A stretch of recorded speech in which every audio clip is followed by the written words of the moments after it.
Hello వివోస్, welcome back to my channel. నేను ఈరోజు చెప్పబోయే రెసిపీ మినీ ఎగ్ పప్స్ అండి. ఈ ఎగ్ పప్స్ని ఎలా ప్రిపేర్ చేయాలో చెప్తా, ఒకసారి చూసి ట్రై చేయండి. ముందుగా ఉడికించుకున్న ఎగ్స్ని ఇలా రౌండ్గా కట్ చేసుకొని పక్కన ఉంచుకోవాలి. అలాగే ఒక కడాయి తీసుకొని 1 టేబుల్ స్పూన్ బటర్ వేసుకోవాలి. ఇలా బటర్ వేసుకొని ఈ బటర్ మొత్తం మెల్ట్ అయ్యాక అందులో ఇలా రౌండ్గా కట్ చేసుకున్న పచ్చిమిర్చి, అలాగే కరివేపాకు, కొత్తిమీర వేసుకోవాలి. చిన్న చిన్న ముక్కలుగా కట్ చేసుకున్న టమాటో ముక్కల్ని, ఆనియన్ ముక్కల్ని వేసుకొని ఈ ముక్కల్ని బాగా ఉడికించుకోవాలి. ఇలా ఈ ముక్కలు ఒక 60% ఉడికాక ఇందులో రుచికి సరిపడా సాల్ట్ వేసుకోవాలి. 1/2 టేబుల్ స్పూన్ పసుపు వేసుకోవాలి. 1/2 టేబుల్ స్పూన్ మసాలా వేసుకోవాలి. 1/2 టేబుల్ స్పూన్ ధనియా పొడి వేసుకోవాలి. అలాగే రుచికి సరిపడా కారం వేసుకొని ఈ కర్రీని ఒక 2 మినిట్స్ పాటు ఫ్రై చేసుకొని దించేసుకొని పక్కన ఉంచేసుకోండి. ఇప్పుడు నేను కొన్ని బ్రెడ్స్ తీసుకొని ఇలా రౌండ్ ముక్కలుగా కట్ చేసుకున్నానండి. వీడియోలో చూస్తున్నట్టు ఇలా రౌండ్గా కట్ చేసుకొని పక్కన ఉంచుకోవాలి.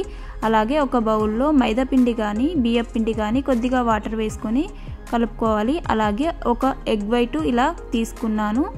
ఇప్పుడు ఈ బ్రెడ్లో మనము కొద్దిగా కర్రీని వేసి దానిపైన ఒక ఎగ్ ముక్కను పెట్టుకొని చుట్టూ పిండితో అంటించుకోవాలండి. వీడియోలో చూస్తున్నట్టు ఎడ్జెస్కి ఇలా పిండిని స్ప్రెడ్ చేసుకోవాలి.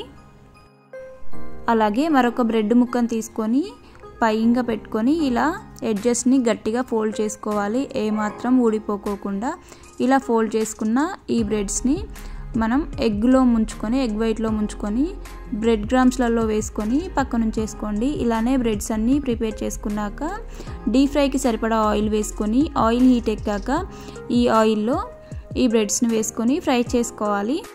ఒక 2 నిమిషాల్లోనే ఈ బ్రెడ్స్ అనేవి కలర్ చేంజ్ అయ్యి గోల్డెన్ బ్రౌన్ కలర్ వస్తుంది.